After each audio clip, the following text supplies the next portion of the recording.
দেখুন, এই new town থেকে শুরু করে মধ্যমগ্রাম থেকে শুরু করে বিধাননগর থেকে শুরু করে এই বর্ডার এলাকায় সমস্ত বিধানসভায় জামায়াত, আনসারুল্লাহ টিম এবং বাংলাদেশি অনুপ্রবেশকারীরা ভর্তি হয়েছিল।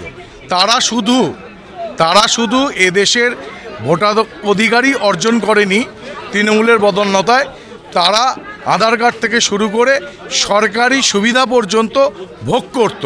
আজকে আমরা দেখেছি মধ্যমগ্রামের যে ক্যানেল আছে সেই ক্যানেলের পাশ ধরে এমন অনেক কলোনি গড়ে উঠেছিল, যেই কলোনি থেকে বাংলাদেশি রোহিঙ্গারা এই সরকারের কন্ট্রাকচুয়াল যে কাজ, ভ্যাটের কাজ, সুইপারের কাজ তারা করত, সেই দল কিন্তু আর দেখা যাচ্ছে না।